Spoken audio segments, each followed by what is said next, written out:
foge do destino no sertão onde o amor não tem bons sentimentos e a loucura engole a todos em meio à exaltação da carne e do pecado. Este é o universo único e original que o nosso convidado de hoje vem construindo há 4 décadas. Ele é Raimundo Carreiro. Sobre a velha poltrona de palhinha estragada, foi colocado o corpo de Gabriela Soledade, vestida de noiva. Já o dia queria avançar dentro da madrugada, o cavalo branco correndo doidamente pelo pátio. Gabriela foi encontrada dentro do curral, esmagada pelas patas dos cavalos selvagens. O rosto era apenas uma pasta de sangue, o corpo todo ferido, vestido rasgado. No entanto, sem que as filhas pudessem compreender, tinha um buquê de flores de laranjeira na mão. Esses 2 livros que a gente tem aqui, O Delicado Abismo da Loucura e O Amor Não Tem Bons Sentimentos, têm em comum esse sentimento de fatalidade, a violência, a desesperança do sertão. Como é a presença do sertão, não apenas aqui, mas na sua obra inteira. O sertão é uma fatalidade na minha obra, ele já é uma fatalidade. Então eu me criei até os 12 anos em Salgueiro, saí para ficar 4 anos no Recife, depois voltei, fiquei mais 2 anos, quer dizer, a minha formação literalmente é sertaneja, não é uma... Ainda hoje eu acho muito estranha a cidade. Os hábitos, os costumes, os vícios, a maneira de viver, para mim é muito inquieta. Mas foi no sertão que você conheceu Ibsen, que você Sim. leu os grandes clássicos. É Como verdade. Aconteceu isso? É raro. É raro, porque eu tive muita sorte, eu tenho muita sorte. Eu sou um homem de sorte. Eu costumo dizer que eu sou um filho predileto de Deus, porque minha vida dá certo. Né?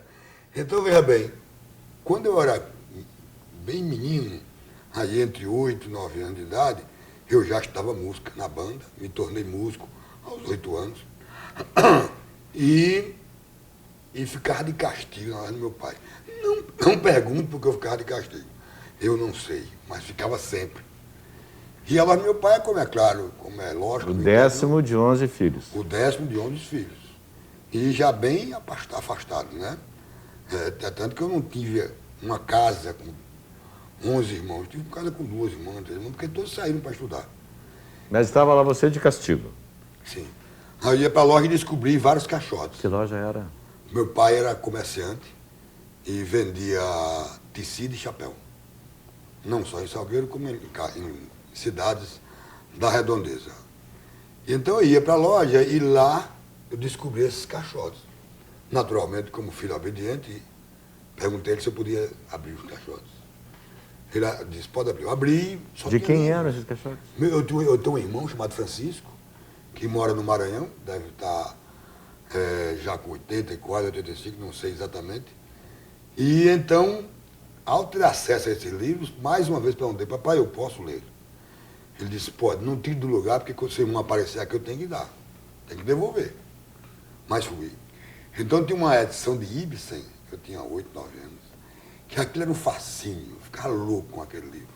Eram 6 livros de 6 peças de Ibsen. Depois tinha Shakespeare, depois tinha Pirandello, depois tinha o inglês irônico, Bernard Shaw, depois tinha Dostoiévski, e tinha brasileiros, me lembro de um volume de 3 novelas de Zelinho do Rego, tinha Graciliano, e eu comecei a literatura por aí. Ninguém nunca na minha vida disse assim, olha, toma esse livro, leia, ou não leia isso.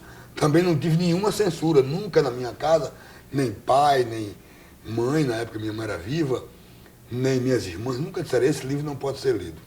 Eu gostava de ler, lia. Né? Que começo, hein? E tinha loucura para comprar livros. Salgueiro não tinha livros. Então o que acontece é que o Nordeste, o sertão, já era a vida, a minha vida, e era também a minha literatura me abrindo para o mundo, para o universo. E o autor, 2 autores, 2 livros, um autor e um grande livro que é a Bíblia, me influenciaram muito, tanto a Bíblia quanto Dostoiévski. E a confissão do bispo, do personagem ao bispo Tincon, que é uma confissão que deveria aparecer inicialmente em uns processos e não apareceu, essa confissão é algo extremamente importante para a formação da minha obra. E para a compreensão não só dessa fatalidade, como desse comportamento árido, seco, não é? Agreste, sertanejo, que me fascina, me fascina. Então, esse fascínio todo foi gerado, foi alimentado por toda essa literatura que eu tive acesso, e volto a dizer, por não ter tido nenhum tipo de censura. Nenhum tipo de censura. Na minha casa nunca ninguém perguntou nem o que eu estava lendo. Eu não vou ousar dizer que sou o grande conhecedor da sua obra, mas há uma presença, uma outra presença na sua obra, eu vou falar de uma outra coisa depois, mas que há mulheres trágicas.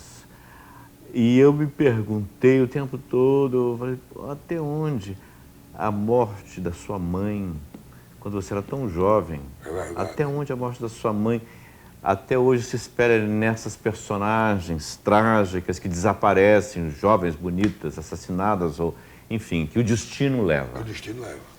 Veja bem, primeiro, a morte da minha mãe foi um acontecimento não só dramático, mas trágico na minha vida, porque minha mãe era muito ligada a mim. Muito ligada a mim. Minha mãe era fascinada por mim. Uma coisa assim, e eu, naturalmente, fascinado por ela. Uma mulher muito bonita, baixinha, cabelo longo, cor-de-rosa, e muito bonita. O desaparecimento dela me provocou, entre outras coisas, uma familiaridade com a morte. Tal familiaridade que me deixou sem ter nenhuma emoção com as pessoas que morrem. Tem gerado, inclusive, problema para mim. Porque as pessoas me dizem assim, fulano está morrendo. Novidade. Tem que morrer mesmo, vai ficar vivo. Então, a morte de mamãe me provocou um